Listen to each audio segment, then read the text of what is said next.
Operation Greif, launched in December 1944 during the Ardennes Offensive, famously known as the Battle of the Bulge, was a bold German covert operation conceived by Adolf Hitler and executed by Otto Skorzeny, the infamous SS commando who had previously gained fame for rescuing Benito Mussolini. This operation aimed to destabilize Allied forces through deception, sabotage, and psychological warfare.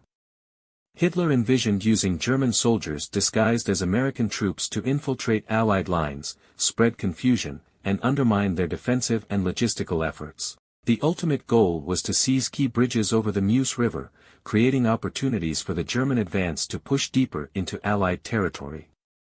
Skorzeny's leadership was crucial to the mission, but even he faced significant challenges in its execution.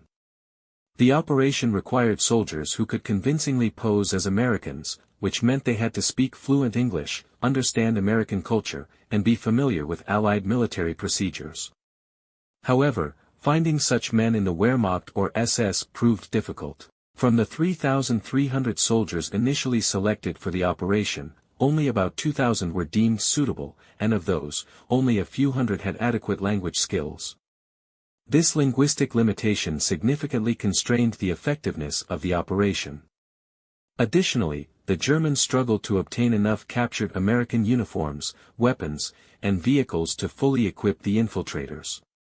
Although some Allied jeeps and trucks were captured during previous battles, the quantity was far below what was needed for a large-scale operation. Nevertheless, Skorzeny pressed forward, forming a specialized unit called Einheitsstellung, which was tasked with carrying out the mission. The plan involved sending small teams of German soldiers dressed in American uniforms behind Allied lines. These teams were equipped with forged documents, maps, and intelligence on Allied movements. Their objectives included altering road signs to misdirect troops, sabotaging communication lines, destroying supply depots, and spreading false information to confuse and delay the Allied response.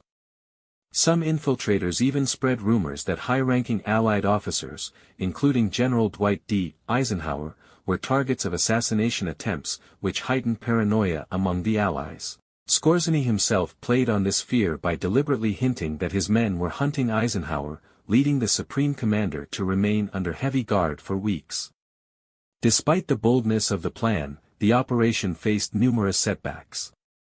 Many of the German infiltrators struggled to convincingly impersonate American soldiers, as their accents, lack of cultural knowledge, and unfamiliarity with casual English gave them away.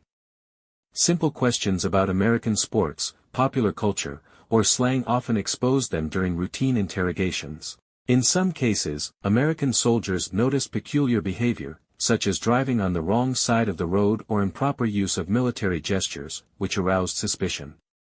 Once captured, the infiltrators were treated as spies and executed under the laws of war. This harsh but legal response underscored the risks the Germans faced in conducting such an audacious mission. While the operation succeeded in spreading confusion and forcing the Allies to divert resources to root out infiltrators, it ultimately failed to achieve its primary objectives. Key bridges remained under Allied control, and the German advance was slowed by the fierce resistance of American forces during the Battle of the Bulge. Skorzeny's men managed to destroy some communication lines and create localized disruptions, but their impact was not enough to turn the tide of the offensive. By the time Operation Greif was fully exposed, the element of surprise had been lost, and the Allies regained their composure.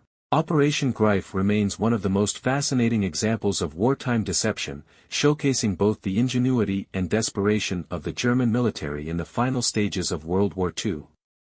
Although it failed to deliver a decisive blow, the operation had a lasting psychological impact on the Allies, creating an atmosphere of suspicion and paranoia that lingered throughout the Ardennes campaign. Otto Skorzeny himself avoided capture after the war and later defended the operation during the Nuremberg trials, arguing that it was a legitimate military tactic rather than an act of espionage. His testimony contributed to his acquittal, leaving Operation Greif as a controversial but enduring chapter in the history of unconventional warfare.